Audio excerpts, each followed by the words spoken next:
અમદાવાદમાં એલજી હોસ્પિટલની અંદર એક તબીબ પર હુમલાનો કેસ મણિનગર પોલીસે બે આરોપીની આ કેસની અંદર ધરપકડ કરી રેસિડેન્ટ તબીબની ફરિયાદના આધારે આરોપીની ધરપકડ કરી લેવામાં આવી છે।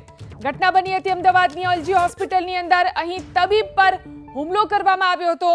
આ કેસની અંદર મણિનગર પોલીસે બે આરોપીની ધરપકડ કરી લીધી છે। રેસિડેન્ટ તબીબની ફરિયાદના આધારે બે આરોપીની ધરપકડ કરવામાં આવી છે। તો અમદાવાદની એલજી હોસ્પિટલની અંદર તબીબ પર હુમલો થયો હતો, તેના બંને આરોપી બે આરોપીની ધરપકડ કરી લેવામાં આવી છે। મણિનગર પોલીસે આ કાર્યવાહી કરી છે અને બંને આરોપીને ધરપકડ કરી લેવામાં આવી છે।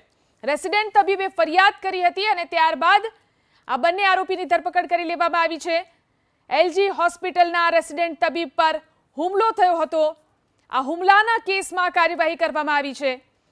મણિનગર પોલીસે આ કાર્યવાહી કરી છે અને બે આરોપીની ધરપકડ કરી લેવામાં આવી છે।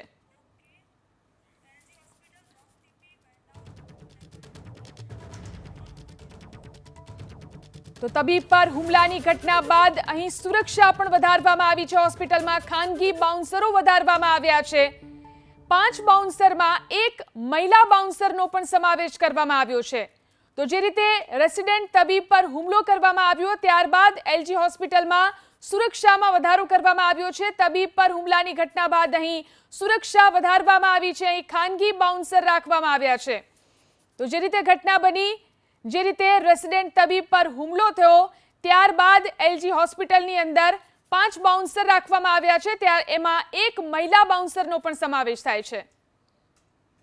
અમદાવાદના મણિનગર વિસ્તારમાં આવેલ એલજી હોસ્પિટલમાં વધુ એક વખત રેસિડેન્ટ ડોક્ટર પર હુમલો થવાની ઘટના સામે આવી છે। રવિવારે બનેલી આ ઘટનાના પગલે મણિનગર પોલીસ સ્ટેશનમાં ફરિયાદ નોંધવામાં આવી છે। એક તરફ કલકત્તાની ઘટના, જેના કારણે અલગ અલગ હોસ્પિટલોમાં રેસિડેન્ટ ડોક્ટરો અત્યારે હડતાલ પર ઉતરેલા છે। આ તરફ એલજી હોસ્પિટલમાં પણ મળતી માહિતી અનુસાર જે દર્દીના સગા છે તેમણે સાધારણ વાતમાં રેસિડેન્ટ તબીબ પર હુમલો કર્યો હતો, જેના કારણે અત્યારે સુરક્ષા વ્યવસ્થા છે તે વધારવામાં આવી છે।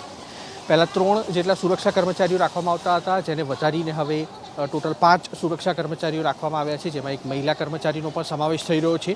ખુદ હોસ્પિટલના સુપ્રિન્ટેન્ડન્ટ તરફથી તે વાતનો રજૂ આપવામાં આવ્યો છે કે જે રેસિડેન્ટ ડૉક્ટર હતા તે દાખલ દર્દીના સગાની પૂછપરછ કરી રહ્યા હતા, કારણ કે દર્દી હતા તે ઝેરી દવા પીને આવ્યા હતા અને તેમની આઈસીયુમાં સારવાર ચાલી રહી હતી અને તેવા સંજોગોમાં દર્દીના સગાએ ઉશ્કેરાઈ અને જે રેસિડેન્ટ તબીબ હતા તેમના પર હુમલો કર્યો અને તેમને ગળાના ભાગે ઈજા પહોંચી છે। સમગ્ર મામલામાં મણિનગર પોલીસ સ્ટેશનમાં ફરિયાદ દાખલ કરવામાં આવી છે અને સવાર, બપોર, સાંજ અને રાત એમ કુલ 4 પાળીના અલગ અલગ સુરક્ષા કર્મચારીઓ છે તે અત્યારે એલજી હોસ્પિટલમાં મૂકવામાં આવ્યા છે, જેથી કરીને રેસિડેન્ટ ડૉક્ટરોનો કલકત્તાના દુષ્કર્મની ઘટનામાં જે રીતના રોષ છે તે વધુ ઉગ્ર સ્વરૂપ ધારણ ન કરે અને દર્દીઓ છે તેમને હાલાકીનો સામનો ન કરવો પડે।